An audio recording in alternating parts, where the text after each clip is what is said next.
नमस्कार दोस्तों, आप सभी का स्वागत है हमारे नए हॉरर पॉडकास्ट में। दोस्तों, आज का यह एपिसोड रघुनाथ जी की कहानी पर आधारित है। अब यह पूरी कहानी आप रघुनाथ जी की ही नज़र से सुनेंगे। कहानी शुरू करने से पहले एक छोटी सी रिक्वेस्ट है। अगर आप चैनल पर नए हैं तो चैनल को सब्सक्राइब करें और हाई पॉइंट देकर अपना सपोर्ट ज़रूर दिखाएं। और अगर आप चाहते हैं कि वीडियो में आपका नाम लिया जाए तो कमेंट में अपना नाम और शहर ज़रूर लिखें। तो अब बिना समय गंवाए चलिए कहानी की शुरुआत करते हैं। दोस्तों, मेरा नाम रघुनाथ है और मैं जन्म से तो मध्य प्रदेश के एक छोटे से कस्बे सोनपुरा का रहने वाला हूं।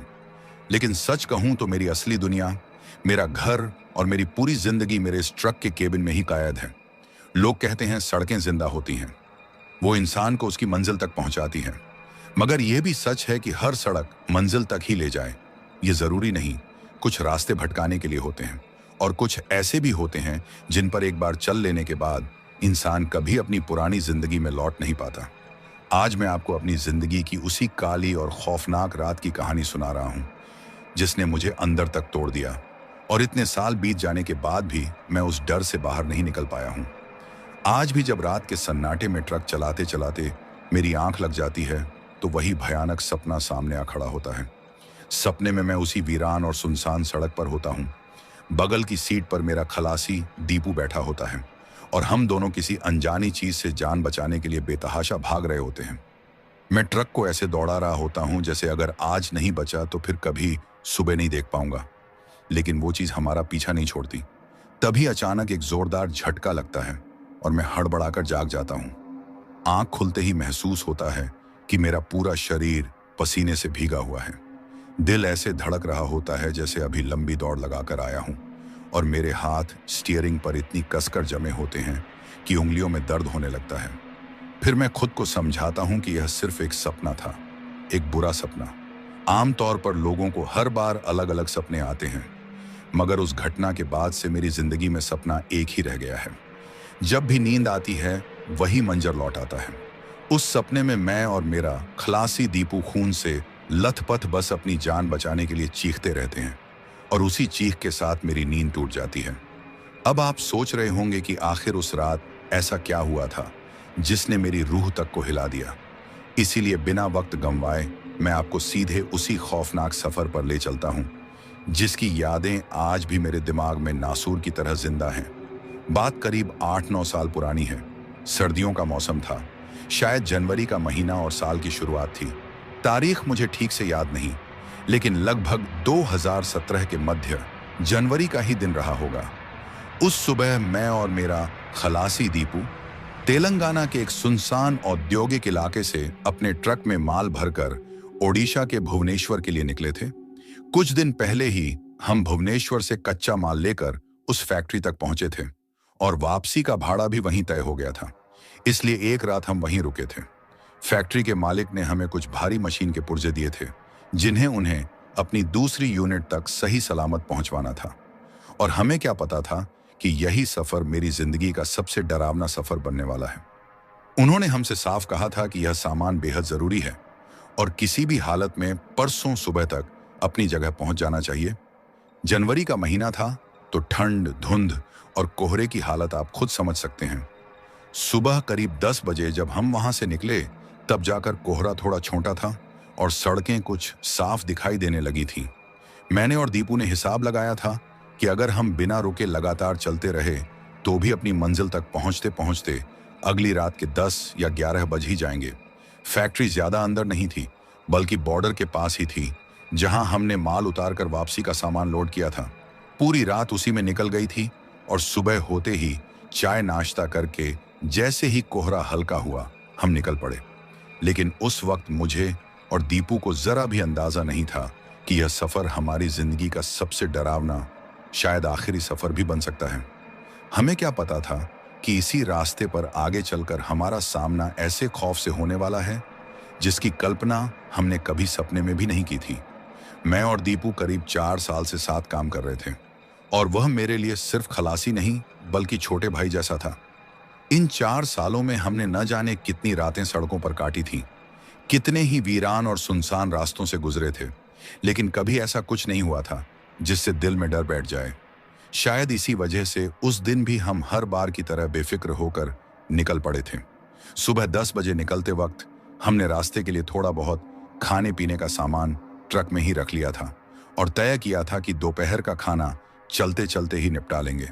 दीपू को भी ट्रक चलाना आता था, इसलिए जब मुझे खाना होता तो वह स्टीयरिंग संभाल लेता और जब वह खाता तो मैं गाड़ी चलाता। उस दिन भी सब कुछ वैसा ही हुआ। सुबह से लेकर रात करीब 8 बजे तक हम बिना रुके चलते रहे। लगातार ड्राइव करने के बाद आखिरकार हमने एक जगह ट्रक रोका। वह हाईवे से सटा एक छोटा सा कस्बा था और हमें अच्छी तरह पता था कि इसके बाद कई 100 किलोमीटर तक सिर्फ जंगल और वीरानी मिलने वाली है।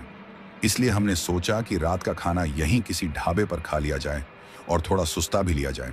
हमने ट्रक एक चाय की दुकान के पास रोका और 2 कड़क चाय मंगवाई। चाय पीते हुए वहीं बैठे कुछ स्थानीय लोगों से किसी अच्छे ढाबे के बारे में पूछने लगे, क्योंकि दिन भर हल्का फुल्का खाने की वजह से अब हमें जोरों की भूख लग चुकी थी। तभी वहां बैठे एक आदमी ने हमें बताया कि बस 2-3 किलोमीटर आगे बाईं तरफ एक ढाबा है जहां खाना बहुत अच्छा मिलता है। हम उसके बताए रास्ते पर आगे बढ़े और कुछ ही मिनटों में उस ढाबे पर पहुंच गए। ढाबा बहुत बड़ा तो नहीं था, लेकिन देखने में साफ सुथरा और ठीक ठाक लग रहा था। हमने ट्रक ढाबे के बाहर खड़ा किया और अंदर जाकर बैठ गए। खाना खाते खाते हमारी बातचीत ढाबे के मालिक से होने लगी, जो एक अधेड़ उम्र का हंसमुख आदमी था और बड़ी अपनियत से बात कर रहा था। बातों ही बातों में जब हमने उसे बताया कि हम भुवनेश्वर जा रहे हैं तो उसने हल्की हैरानी के साथ कहा कि आप लोग तो बहुत लंबा चक्कर लगाकर जा रहे हो, क्योंकि इस रास्ते से जाने पर कम से कम 2-3 घंटे ज्यादा लग जाएंगे। उसकी बात सुनकर मैं और दीपू एक दूसरे का चेहरा देखने लगे और दीपू ने धीरे से मुझसे कहा कि उस्ताद ये क्या कह रहा है। तब मैंने ढाबे वाले से पूछा कि क्यों भाई, क्या कोई और रास्ता भी है? तो उसने बताया कि हाँ, यहाँ से करीब 15 किलोमीटर आगे दाईं तरफ एक कट पड़ता है, जहां से एक सड़क सीधे दूसरे हाईवे से जा मिलती है और वही रास्ता काफी छोटा है, जबकि जिस सड़क पर हम जा रहे थे वह काफी घूम कर जाती है। उसने भरोसे से कहा कि अगर हम उसके बताए रास्ते से गए तो कम से कम 3 घंटे का वक्त बच जाएगा। सड़क भी ठीक ठाक है, बस रात में थोड़ी सुनसान रहती है। उसकी बात सुनकर हम दोनों सोच में पड़ गए। दीपू ने कहा कि वैसे भी सर्दी का मौसम है और अगर पुराने रास्ते से गए तो 11 बजे रात तक ही पहुंच पाएंगे, लेकिन अगर 3 घंटे बच गए तो सुबह होने से पहले ही मंजिल पर पहुंच जाएंगे और थोड़ा आराम भी मिल जाएगा। उसकी बात में वाकई दम था, क्योंकि माल वक्त पर पहुंचाना हमारे लिए बहुत जरूरी था। मैंने ढाबे वाले से उस रास्ते के बारे में थोड़ी और जानकारी ली तो उसने हमें पूरी तरह समझा दिया कि कहाँ से मुड़ना है, कितनी देर तक सिंगल सड़क चलेगी और कहाँ जाकर वह हाईवे से जुड़ेगी। उसने यह भी चेतावनी दी कि रास्ता जंगल के बीच से होकर जाता है, इसलिए रात में जानवर वगैरह मिल सकते हैं और ट्रक संभाल कर चलाना होगा। हमने खाना खत्म किया, पैसे चुकाए और नए सफर के लिए निकल पड़े। उस समय हम दोनों ही वक्त बचाने के जोश में यह भूल चुके थे कि ट्रक ड्राइविंग का सबसे बड़ा नियम यही होता है कि रात के समय कभी भी अनजान रास्ता नहीं पकड़ना चाहिए, चाहे वह कितना ही छोटा क्यों ना हो। लेकिन उस दिन हमने वही गलती कर दी और ढाबे से निकलकर उसी रास्ते पर बढ़ गए जिसकी ओर उस आदमी ने इशारा किया था। कुछ ही किलोमीटर चलने के बाद हमें महसूस होने लगा कि यह सड़क कुछ ज्यादा ही वीरान और डरावनी है, क्योंकि हमारे ट्रक के अलावा दूर दूर तक किसी दूसरी गाड़ी की हेडलाइट तक नजर नहीं आ रही थी। सड़क के दोनों ओर घने जंगल थे, जिनके पेड़ रात के अंधेरे में और भी ज्यादा डरावने लग रहे थे। शुरू में तो हमें लगा कि शायद हमने इस तरफ आकर कोई बड़ी गलती कर दी है। पूरे रास्ते पर एक अजीब सी खामोशी पसरी हुई थी जो कानों में चुभ रही थी। फिर हमने खुद को समझाया कि नया रास्ता है, इसलिए ट्रैफिक कम होगा, और इसी सोच के साथ जल्दी पहुंचने की चाह में हम उस अनजान सड़क पर आगे बढ़ते चले गए। लेकिन उस पल हमें जरा भी एहसास नहीं था कि जिस फैसले को हम सही समझ रहे हैं वह दरअसल गलती नहीं, बल्कि एक बहुत बड़ी और भारी भूल थी।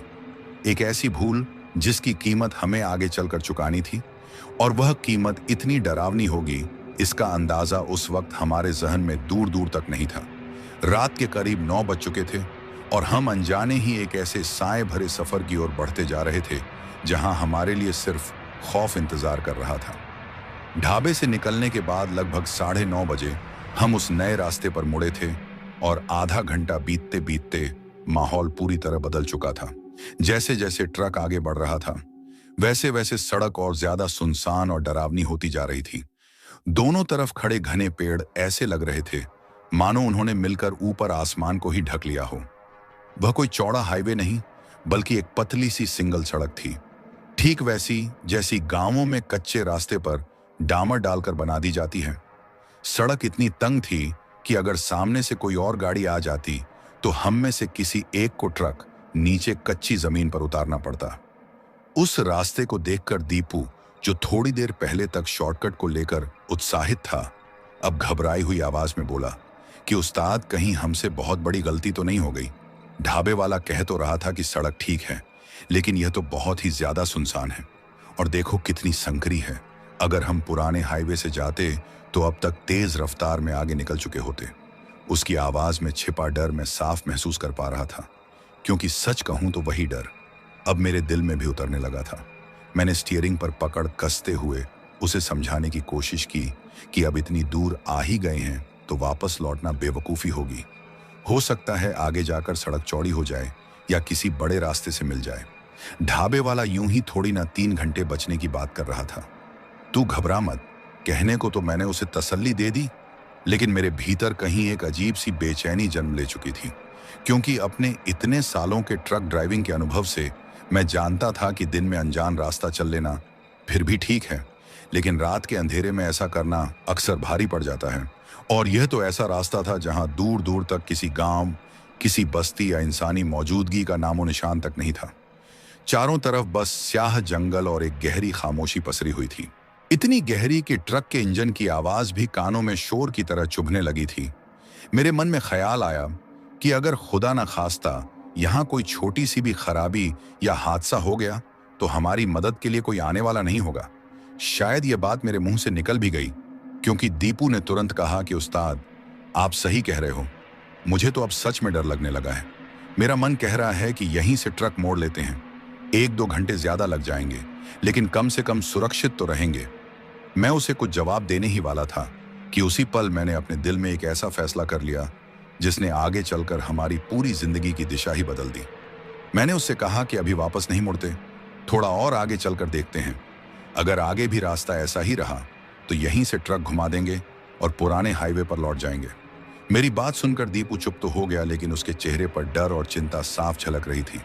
मैं इन्हीं ख्यालों में ट्रक को बेहद संभल कर आगे बढ़ा ही रहा था कि अचानक कुछ ऐसा हुआ जिसकी हमने कल्पना भी नहीं की थी। चलते चलते ट्रक ने एक जोर का झटका लिया और उसी पल बंद हो गया। 1 सेकंड के लिए तो हमें समझ ही नहीं आया कि आखिर हुआ क्या। मैंने फौरन चाबी घुमाई, सेल्फ मारा, लेकिन ट्रक जरा भी नहीं हिला। इंजन से कोई आवाज नहीं आई, जैसे वह पूरी तरह से मर चुका हो। ट्रक के बंद होते ही उसकी हेडलाइट्स भी बुझ गईं और चारों तरफ घना काला अंधेरा फैल गया। ऐसा लग रहा था मानो किसी ने हमारी आंखों पर काली पट्टी बांध दी हो। बस केबिन के अंदर लगी एक छोटी सी पीली लाइट जल रही थी, जिसकी फीकी रोशनी में हम एक दूसरे के डरे हुए चेहरे देख पा रहे थे। तभी दीपू की कांपती हुई आवाज उस सन्नाटे में गूंजी कि उस्ताद, ये क्या हो गया? मैंने कई बार कोशिश की, लेकिन ट्रक ने स्टार्ट होने का नाम नहीं लिया।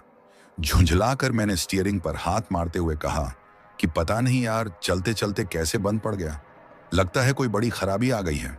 पहले हमें लगा कि शायद कड़ाके की ठंड की वजह से बैटरी बैठ गई होगी, क्योंकि जनवरी की सर्दी जानलेवा थी और कोहरा भी गहराने लगा था। लेकिन यह सोच भी गलत निकली, क्योंकि अगर बैटरी खराब होती तो केबिन की वह छोटी लाइट भी बंद हो जाती। इसका मतलब बैटरी ठीक थी, तो फिर ट्रक स्टार्ट क्यों नहीं हो रहा था? दीपू घबराकर बोला कि उस्ताद, इस डरावनी जगह पर रुकना बिल्कुल ठीक नहीं है। हमें नीचे उतरकर देखना चाहिए कि आखिर दिक्कत क्या है। शायद ठंड की वजह से कोई तार अकड़कर खराब हो गया हो। उसकी बात में सच्चाई थी, क्योंकि इस वीरान सड़क के बीच उस घने अंधेरे में खड़ा रहना खतरे से खाली नहीं था। मैंने कहा, ठीक है, तू पीछे से टॉर्च निकाल, उसी की रोशनी में नीचे उतरकर देखते हैं। मेरे कहते ही दीपू ने हमारे बैग से बड़ी वाली टॉर्च निकाली, जिसे हम हमेशा ऐसे हालात के लिए रखते थे। टॉर्च हाथ में लेकर हम दोनों हिम्मत जुटाकर ट्रक से नीचे उतरे। जैसे ही दरवाजा खुला, बर्फीली हवा का एक तेज झोंका हमारे शरीर से टकराया और हम दोनों सिहर उठे। बाहर इतनी ठंड थी कि लग रहा था जैसे रगों में दौड़ता खून जम जाएगा। कोहरा इतना घना था कि टॉर्च की रोशनी भी कुछ ही कदम आगे जाकर खो जाती थी। हम कांपते हुए ट्रक के बोनट तक पहुंचे मैंने बोनट खोला और हम दोनों टॉर्च की हल्की रोशनी में इंजन के अंदर उलझे तारों में खराबी ढूंढने लगे। नीचे उतरे। हमें मुश्किल से 5-7 मिनट ही हुए थे, लेकिन तब तक हमारे हाथ पांव ठंड से बुरी तरह अकड़ चुके थे और उंगलियां जैसे जवाब देने लगी थी। हम ठिठुरते हुए किसी तरह खराबी तलाश ही कर रहे थे कि तभी उस सुनसान रास्ते पर पसरे गहरे सन्नाटे के बीच अचानक हमें एक अजीब सी आवाज सुनाई दी। वह आवाज किसी के बहुत धीरे धीरे रोने की थी। वह आवाज बिल्कुल वैसी थी जैसे कोई छोटा बच्चा सिसक सिसक कर रो रहा हो। और उसे सुनते ही मैं और दीपू दोनों एकदम जड़ हो गए। हमने एक दूसरे की तरफ देखा और हमारी आंखों में वही सवाल तैर रहा था कि इस घने जंगल और आधी रात के सन्नाटे में किसी बच्चे के रोने की आवाज आखिर आ कहां से सकती है। दीपू ने डर के मारे मेरा हाथ कसकर पकड़ लिया और बेहद धीमी आवाज में बोला, उस्ताद ये कैसी आवाज है? मैंने उसे चुप रहने का इशारा किया और हम दोनों पूरी कोशिश के साथ उस आवाज को सुनने लगे। आवाज साफ तौर पर हमारे ट्रक के आगे की तरफ से आ रही थी। मैंने टॉर्च उस दिशा में घुमाई, लेकिन घना कोहरा सब कुछ निगल रहा था। तभी अचानक टॉर्च की हल्की रोशनी में सड़क के बीचों बीच एक छोटा सा साया दिखाई दिया। जैसे जैसे मैंने रोशनी को फोकस किया, वह साया साफ होता चला गया और हम दोनों की सांसें थम सी गईं, क्योंकि वहां एक छोटा सा बच्चा खड़ा था, मुश्किल से 7-8 साल का।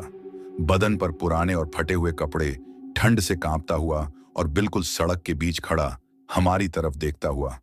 अब उसके रोने की आवाज बिल्कुल साफ सुनाई दे रही थी और उसे उस हालत में देखकर मेरे दिमाग ने काम करना बंद कर दिया कि इतनी भयानक ठंड और इस सुनसान जगह पर यह बच्चा अकेला क्या कर रहा है। मैंने हिम्मत जुटाकर उससे ऊंची आवाज में पूछा कि वह कौन है और यहां क्या कर रहा है, लेकिन उसने कोई जवाब नहीं दिया। वह बिना हिले डुले बस हमें घूरता रहा।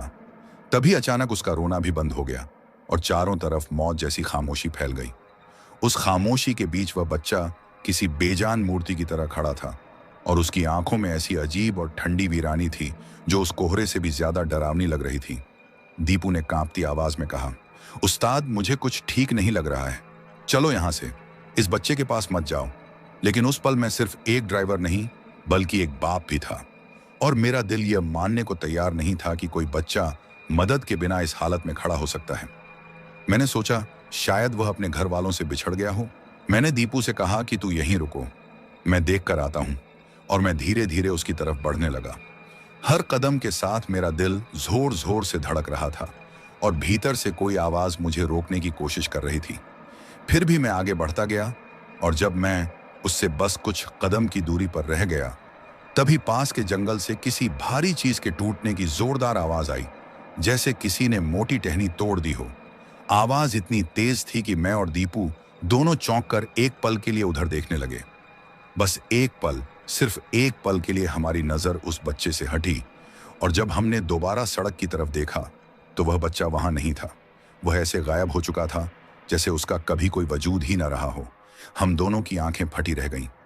मैंने टॉर्च की रोशनी से सड़क, किनारे, पेड़ों के पीछे हर तरफ देखा, लेकिन वहां ना कोई बच्चा था, न पैरों के निशान, न कोई हलचल, बस बर्फ जैसी ठंडी हवा और घना कोहरा। उस पल हमारे डर ने सारी हदें पार कर दी। हम दोनों भागते हुए वापस ट्रक के पास आए।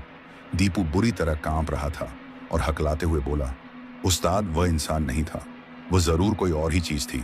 मैंने कहा था मत जाओ, और सच कहूं तो उस वक्त मैं खुद भी अंदर से पूरी तरह टूट चुका था और मेरे दिल में भी यही यकीन बैठ चुका था कि हमने उस रात किसी ऐसी चीज को देख लिया था जिसे कभी नहीं देखना चाहिए था।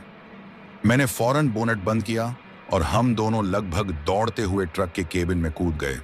दरवाजा बंद करते ही मेरे हाथ बुरी तरह कांप रहे थे और बिना किसी उम्मीद के मैंने एक बार फिर चाबी घुमाई। बस यही चाह थी कि किसी तरह वहां से निकल जाए, और उसी पल जैसे कोई करिश्मा हो गया, क्योंकि ट्रक का इंजन एक ही झटके में स्टार्ट हो गया, ऐसे जैसे उसमें कभी कोई खराबी आई ही ना हो। मैंने एक सेकंड भी बर्बाद नहीं किया, गियर डाला और एक्सीलरेटर पर पूरा जोर लगा दिया। ट्रक उस अंधेरी सड़क पर रॉकेट की तरह दौड़ पड़ा। हम दोनों एकदम चुप थे, सांसें तेज चल रही थीं और बार बार पीछे मुड़कर देख रहे थे कि कहीं वह बच्चा दोबारा न दिख जाए। करीब 3-4 किलोमीटर आगे निकल आने के बाद भी रास्ता उतना ही सुनसान था, लेकिन दिल की धड़कनें धीरे धीरे सामान्य होने लगी थीं। मैंने खुद को और दीपू को समझाना शुरू किया कि शायद यह सब हमारा वहम था। ठंड और डर की वजह से दिमाग ने खेल कर दिया होगा। तभी दीपू, जो खिड़की से बाहर घुप अंधेरे में देख रहा था, अचानक डर के मारे चीख पड़ा। उसने कांपती उंगली से सामने की तरफ इशारा किया और उसकी आवाज में जो खौफ था उसने मेरे रोंगटे खड़े कर दिए। वह बोला, उस्ताद वो देखो सामने। जैसे ही मैंने आगे देखा तो मेरे पैरों तले जमीन खिसक गई। ट्रक की हेडलाइट की रोशनी में सड़क के ठीक बीचों बीच वही बच्चा फिर से खड़ा था, बिल्कुल उसी तरह, बिना हिले डुले हमें घूरता हुआ।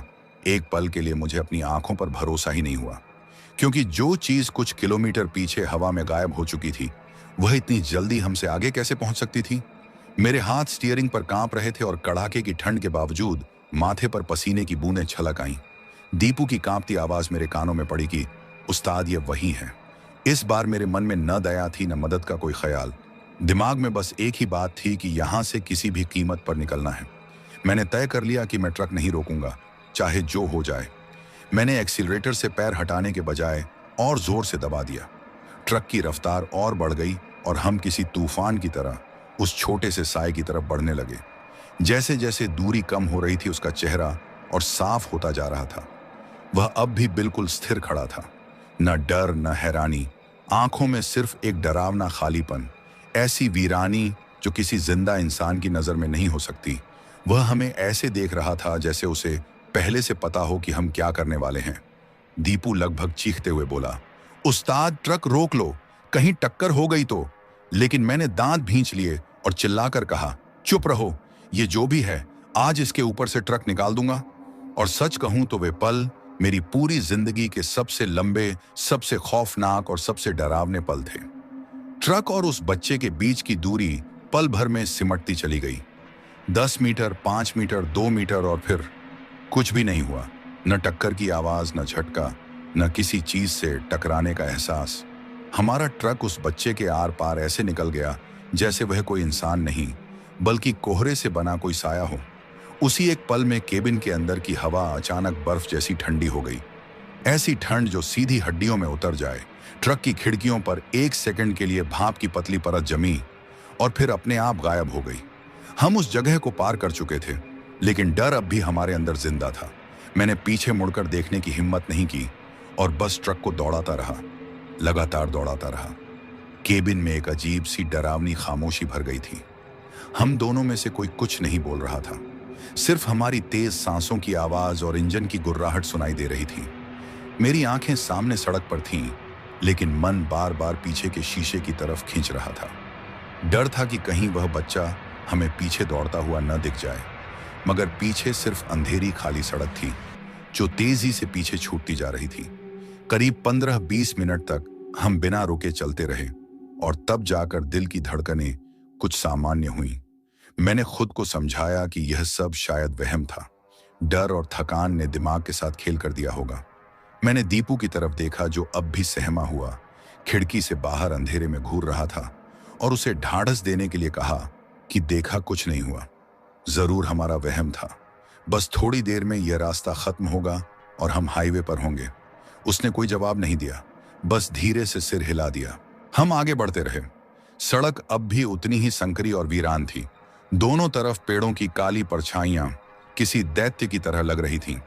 कुछ देर बाद दीपू अचानक सीधा होकर बैठ गया और बोला, उस्ताद जरा ट्रक धीमा करो।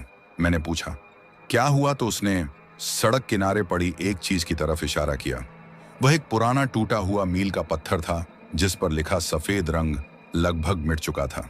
दीपू ने कहा, उस्ताद ये पत्थर हमने थोड़ी देर पहले भी पार किया था, मुझे अच्छे से याद है।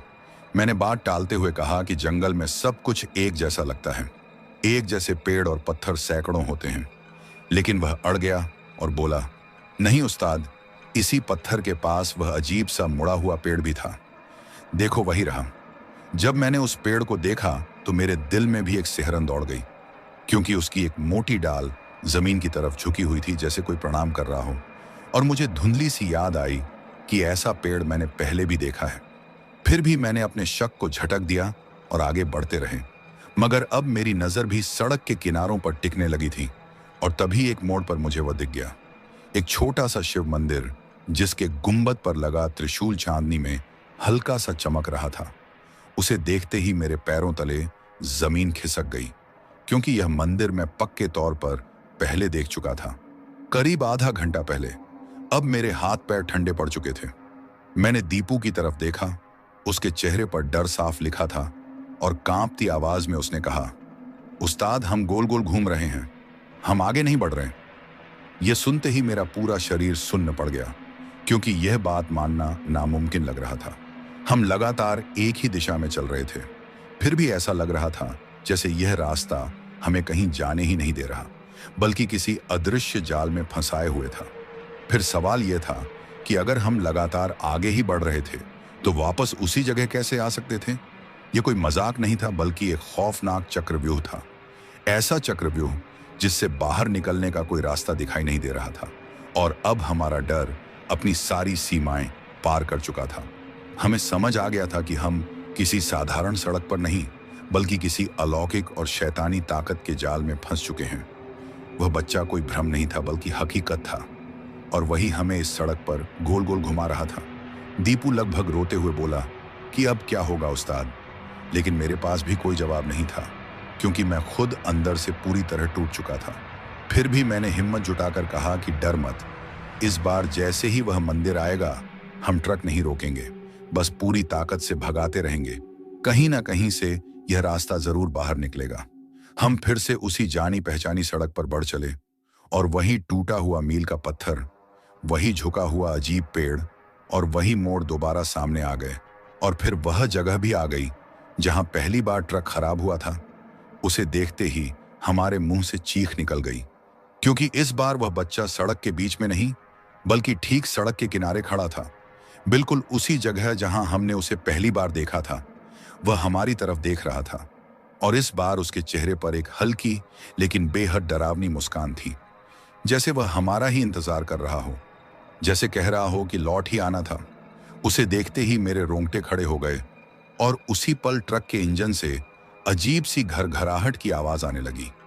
इंजन ने एक दो बार जोर से खांसने जैसी आवाज की, और फिर हेडलाइट्स किसी मरते इंसान की आखिरी सांस की तरह टिमटिमाने लगी।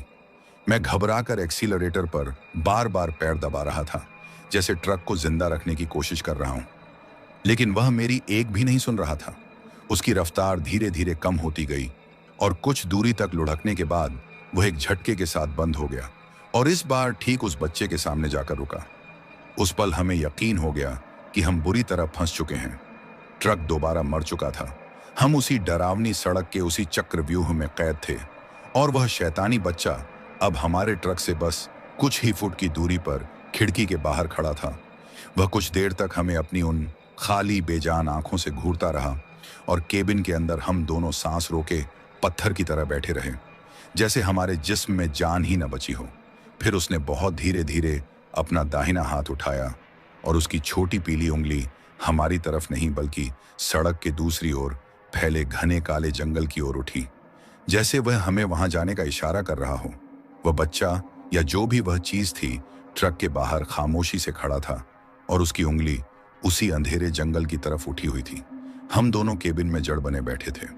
डर ने हमारी आवाज छीन ली थी, और सोचने समझने की ताकत जैसे लकवाग्रस्त हो चुकी थी। हम बस उसे देखते रहे, और वह पल जो हमें सदियों जितने लंबे लगे वैसे ही गुजरते रहे।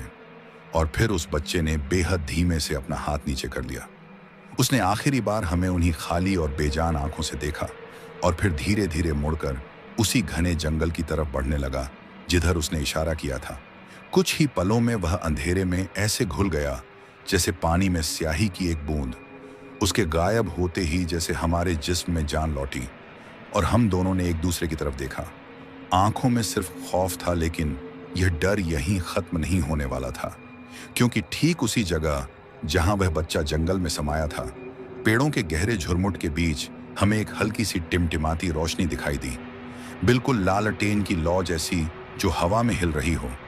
उस रोशनी को देखते ही दीपू ने डर के मारे मेरा हाथ कसकर पकड़ लिया और फुसफुसाया, उस्ताद, वो रोशनी। मैंने सिर हिलाकर हामी भरी, क्योंकि मैं भी उसे साफ देख रहा था। उस वीरान जंगल के बीच अकेली जलती वह लौ उम्मीद से ज्यादा किसी नए खतरे का संकेत लग रही थी। हमारे दिमाग में जंग छिड़ गई थी। एक तरफ डर था जो कह रहा था कि ट्रक के अंदर ही बंद रहो, क्योंकि लोहे का यह केबिन ही आखिरी सुरक्षा है और सुबह होने तक सब ठीक हो जाएगा। दूसरी तरफ एक कमजोर सी उम्मीद थी जो उस रोशनी की तरफ खींच रही थी। दीपू ने लगभग रोते हुए कहा कि हम कहीं नहीं जाएंगे, यह उसी का जाल है। वह हमें बाहर बुलाकर फंसाना चाहता है। ट्रक के अंदर कम से कम हम सुरक्षित हैं। उसकी बात में सच्चाई थी, लेकिन मेरा दिल मानने को तैयार नहीं था। मैंने कांपती आवाज में कहा कि कब तक यहां बैठे रहेंगे? क्या गारंटी है कि सुबह होगी भी? हम एक ऐसी सड़क में फंसे हैं जो हमें गोल गोल घुमा रही है, और यह ट्रक 2 बार हमें धोखा दे चुका है। क्या पता तीसरी बार स्टार्ट हो या नहीं। मुझे लगता है वह बच्चा हमें कुछ बताना चाहता था। शायद उस रोशनी के पास मदद हो, कोई गांव, कोई चौकी, कोई इंसान। दीपू ने आंसू भरी आंखों से पूछा कि अगर वहां मदद नहीं बल्कि मौत हुई तो? मैंने उसकी आंखों में देखते हुए कहा कि मैं भी डरा हुआ हूं, तुझसे भी ज्यादा, लेकिन यहां बैठे बैठे डर से मरने से बेहतर है कि कोशिश करें। क्या पता यही बाहर निकलने का आखिरी रास्ता हो। केबिन के अंदर काफी देर तक डर और उम्मीद की यह जंग चलती रही। बाहर घना कोहरा और मौत जैसी खामोशी थी, और अंदर हमारी धड़कनें। आखिरकार मेरी जिद जीत गई। दीपू तैयार नहीं था, लेकिन उसके पास और कोई रास्ता भी नहीं था, और इसी फैसले के साथ हमने तय कर लिया कि हम उस टिमटिमाती रोशनी की तरफ जाएंगे, चाहे उसके आगे जो भी हमारा इंतजार कर रहा हो। यह फैसला हमने बहादुरी से नहीं बल्कि मजबूरी और बेबसी में लिया था। मैंने ट्रक के टूल बॉक्स से पहिया खोलने वाला भारी पाना निकाला और उसे कसकर पकड़ लिया, जबकि दीपू ने बड़ी टॉर्च संभाल ली। हम दोनों ने एक दूसरे की तरफ देखा, गहरी सांस ली, और फिर मैंने ट्रक का दरवाजा खोल दिया। बाहर कदम रखते ही बर्फीली हवा और डरावना सन्नाटा एक साथ हम पर टूट पड़ा। ऐसा लगा जैसे हम किसी जिंदा कब्र में उतर आए हों। दरवाजा बंद करके हम सड़क पार करते हुए जंगल के किनारे पहुंचे, ठीक वहीं जहां वो बच्चा गायब हुआ था। पेड़ों के बीच से एक बेहद संकरी और कच्ची पगडंडी अंदर की ओर जाती दिखी, और वहीं टिमटिमाती रोशनी अब भी हमें बुला रही थी। हिम्मत जुटाकर हमने उस पगडंडी पर पहला कदम रखा। सूखी पत्तियों के टूटने की चरमराहट उस खामोशी में हथौड़े की तरह गूंज रही थी। जंगल इतना घना था कि पत्तों ने ऊपर छत सी बना ली थी, और चांदनी जमीन तक नहीं पहुंच पा रही थी। हम सिर्फ टॉर्च की रोशनी के सहारे आगे बढ़ रहे थे, और हर हल्की सी आहट पर दिल उछलकर गले तक आ जाता था। कभी दूर से आती किसी जानवर की आवाज, तो कभी हवा से हिलते पत्तों की सरसराहट। ऐसा लग रहा था जैसे हर पेड़ के पीछे कोई हमें देख रहा हो, हमारा इंतजार कर रहा हो। हम दोनों एक दूसरे से सटकर चुपचाप चलते रहे। डर ने हमें जकड़ लिया था। करीब 10-15 मिनट के अंतहीन लगने वाले सफर के बाद हम एक छोटी सी खुली जगह में पहुंचे, जहां पगडंडी खत्म हो रही थी, और सामने का नजारा देखकर हम वहीं ठिठक गए। उस खुली जगह के बीचों बीच लकड़ी और मिट्टी से बनी एक बेहद पुरानी और टूटी फूटी झोपड़ी खड़ी थी, जो कई 100 साल पुरानी लग रही थी। और वही टिमटिमाती रोशनी दरअसल एक पुरानी लालटेन से आ रही थी, जो झोपड़ी के दरवाजे पर लटकी थी। झोपड़ी के बाहर एक लकड़ी के स्टूल पर एक बहुत ही बूढ़ा आदमी बैठा था, जिसकी उम्र 70-80 से कम नहीं लगती थी। झुकी कमर, झुर्रियों से भरा चेहरा और शरीर पर लिपटा हुआ गंदा पुराना शॉल। वह अपने हाथ में छोटे से चाकू से लकड़ी का एक टुकड़ा छील रहा था, और पूरी तरह अपने काम में डूबा था। जैसे ही हम वहां पहुंचे, उसने काम रोक दिया, धीरे धीरे सिर उठाकर हमारी तरफ देखा, और उसकी आंखों में न डर था न हैरानी, बल्कि एक अजीब सी शांति और इंतजार था, जैसे उसे पहले से पता हो कि हम आने वाले हैं। हम दोनों पत्थर की मूर्तियों की तरह खड़े थे। मुंह से एक शब्द नहीं निकल रहा था।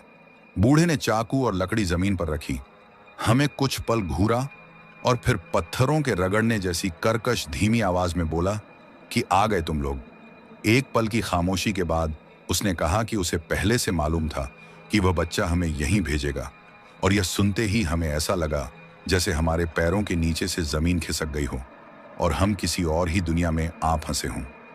हमारा सबसे बड़ा डर अब हकीकत बन चुका था।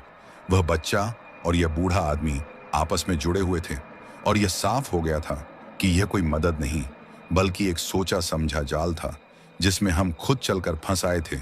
बूढ़े के वे शब्द कि उसे पहले से पता था कि वह हमें यहीं भेजेगा, हमारे कानों में पिघले शीशे की तरह उतरते चले गए, और हमारे भीतर बची खुची उम्मीद भी चूर चूर हो गई। एक साथ सिहरन ने हमारे पूरे जिस्म को जकड़ लिया और हम किसी शिकारी के फंदे में फंसे दो बेबस जानवरों की तरह वहीं जड़ हो गए। बूढ़ा आदमी बहुत धीमे धीमे अपने घुटनों पर जोर देकर उठा। उसकी झुकी कमर को सीधा होने में जैसे सदियां लग गई हों, मानो उसकी हड्डियां बरसों से उसी हालत में जमी हों। वह हमारी तरफ देखे बिना बोला कि बाहर बहुत ठंड है, अंदर आ जाओ, सफर लंबा था, थक गए होंगे तुम दोनों। उसकी आवाज में कोई अपनापन नहीं बल्कि हुक्म था, ऐसा न्योता जिसे ठुकराने का मतलब शायद मौत को न्योता देना होता। पीछे अनजान घना जंगल था और सामने यह रहस्यमयी बूढ़ा। हमारे पास चुनने का कोई रास्ता नहीं बचा था और हमारे पैर खुद ब खुद झोपड़ी की तरफ बढ़ गए। दरवाजे के पास पहुंचते ही भीतर से धूल, सीलन और सड़ी लकड़ी की मिलीजुली बदबू आई और उसके साथ एक और भीनी डरावनी गंध, जैसे कहीं पास कुछ सड़ रहा हो या पुराने खून की बू।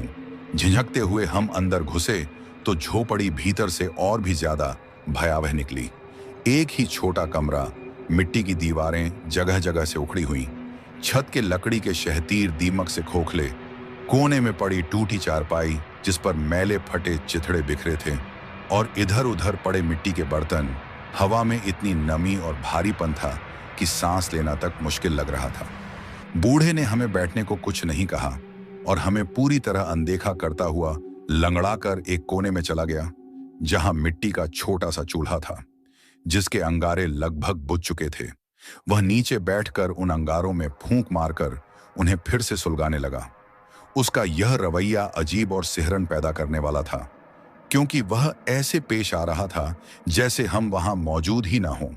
हम दोनों दरवाजे के पास सहमे खड़े रहे। धीरे धीरे आंखें अंधेरे की अभ्यस्त होने लगीं और लालटेन की कांपती रोशनी दीवारों पर अजीब और गरीब परछाइयां बना रही थी, जो किसी नाचते भूत की तरह लग रही थी। और उसी पल मुझे लगा कि इस झोपड़ी की हर सांस, हर दीवार और हर साया किसी आने वाले भयानक सच की गवाही दे रहा है। डरते डरते मैंने टॉर्च जलाई ताकि झोपड़ी को ठीक से देख सकूं, और जैसे ही उसकी रोशनी मिट्टी की दीवारों पर घूमी तो मेरा दिल उछलकर गले में अटक गया, क्योंकि वहां कोई तस्वीरें टंगी नहीं थीं, बल्कि दीवारों पर किसी नुकीली चीज से खुरच खुरच कर भयानक आकृतियां बनाई गई थीं, जो देखने में किसी बच्चे की ऊंट पटांग ड्राइंग्स जैसी थीं, लेकिन उनमें एक अजीब और खौफनाक सच छिपा था। एक जगह एक ट्रक बना था जो बिल्कुल हमारे ट्रक जैसा लग रहा था, और वह एक विशाल पेड़ से टकराकर पूरी तरह चकनाचूर दिखाया गया था।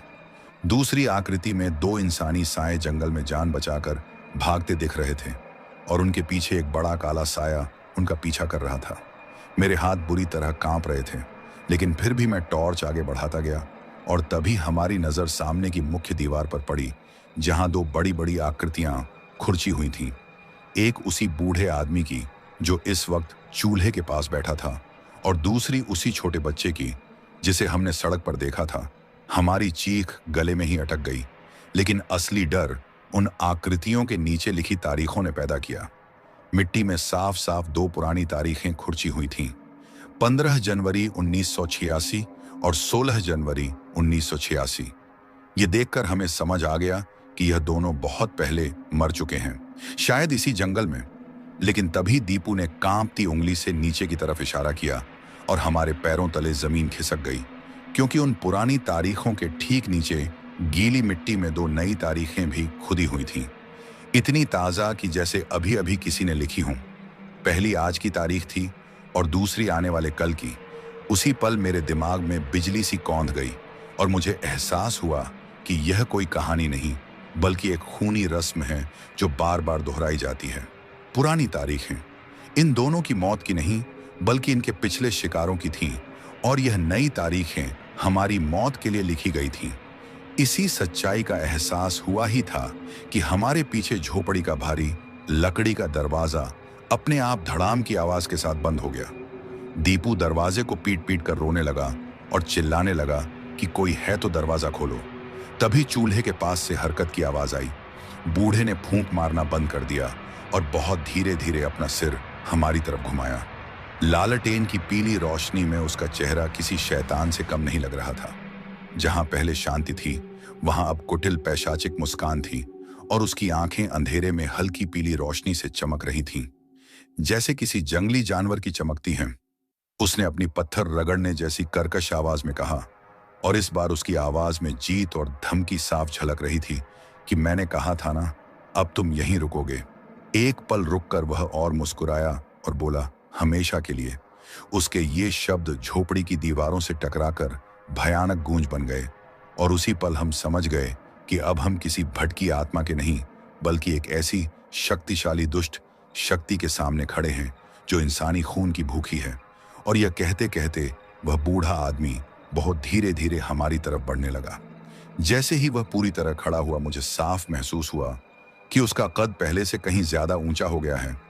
उसकी झुकी हुई कमर अब बिल्कुल सीधी थी और उसके लंगड़ाते बूढ़े कदमों की जगह एक अजीब, ठंडी और स्थिर चाल ने ले ली थी, जो किसी इंसान की हो ही नहीं सकती थी।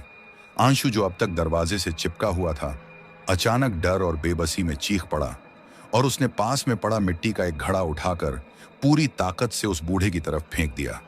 लेकिन वह घड़ा उस तक पहुंचने से पहले ही हवा में ऐसे रुक गया जैसे किसी अनदेखी दीवार से टकरा गया हो, और अगले ही पल नीचे गिरकर चकनाचूर हो गया। यह दृश्य देखकर हमारे शरीर का खून जम गया, क्योंकि अब साफ हो चुका था कि उस शैतानी चीज पर किसी भी भौतिक चीज का कोई असर नहीं होने वाला था। वह बूढ़ा अब आंशु के बिल्कुल सामने पहुंच चुका था और उसका हाथ, जो अब किसी बूढ़े का कमजोर हाथ नहीं बल्कि किसी हिंसक जानवर के पंजे जैसा लग रहा था, आंशु की गर्दन पर जा पड़ा। आंशु की चीख उसी पल उसके गले में दब गई और उस दुष्ट ने उसे ऐसे हवा में उठा लिया जैसे वह कोई कपड़े की गुड़िया हो। उसके पैर हवा में छटपटा रहे थे और आंखें डर से बाहर निकल आई थीं। यह देखते ही मेरे भीतर का सारा डर अचानक गुस्से में बदल गया। मैंने दोनों हाथों से भारी पाना उठाया और पूरी ताकत से उसके सिर पर दे मारा, चिल्लाते हुए कहा, उसे छोड़ दे। लेकिन पाना उसके सिर से टकराकर भी हड्डी टूटने जैसी आवाज नहीं लाया, बल्कि एक अजीब सी थप की आवाज आई, जैसे किसी गीली मिट्टी पर मारा गया हो। उसका सिर बस हल्का सा झुका, लेकिन उसे कोई फर्क नहीं पड़ा। वह बहुत धीरे से मेरी तरफ मुड़ा और उसकी शैतानी मुस्कान अब क्रोध में बदल चुकी थी। इससे पहले कि मैं कुछ समझ पाता, उसने अपने दूसरे हाथ से मुझे इतनी जोर से धक्का दिया कि मैं हवा में उछलता हुआ झोपड़ी की दूसरी दीवार से जा टकराया। मेरी आंखों के आगे अंधेरा छा गया और सिर में तेज दर्द की लहर दौड़ गई। धुंधली नजरों में मैंने देखा कि वह दानव आंशु को घसीटता हुआ झोपड़ी के उस अंधेरे कोने की तरफ ले जा रहा है जहां टूटी हुई चारपाई पड़ी थी, और उसी पल मुझे यकीन हो गया कि अब वह उसे मार डालेगा। मैं जमीन पर पड़ा था, शरीर दर्द से टूट चुका था, दिमाग बिल्कुल खाली, सारी हिम्मत और गुस्सा खत्म हो चुका था और अब सिर्फ लाचारी बची थी। मैं अपनी और अपने दोस्त की मौत को अपनी आंखों के सामने आते देख रहा था और कुछ भी कर पाने में असमर्थ था। इसी चरम हताशा के पल में न जाने क्यों मेरा हाथ अपने आप सीने की जेब की तरफ चला गया।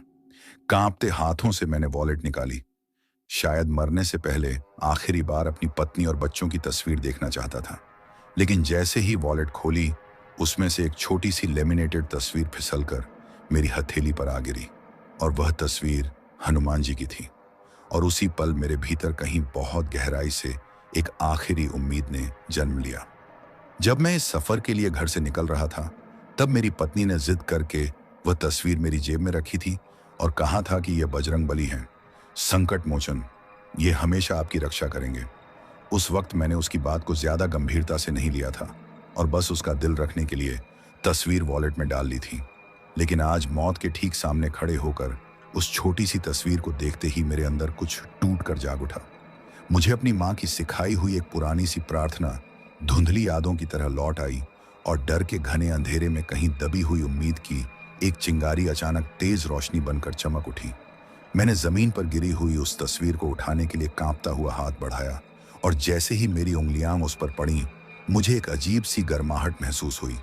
उस झोपड़ी की बर्फीली मौत जैसी ठंड में वह गर्माहट किसी जलते अलाव की तरह थी। यह देखते ही वह शैतानी बूढ़ा, जो दीपू को लगभग चारपाई पर पटक चुका था, एक पल के लिए ठिठक गया। उसने हमारी तरफ देखा और सांप जैसी फुफकार निकाली, जैसे उसे उस तस्वीर से निकलती शक्ति का एहसास हो गया हो।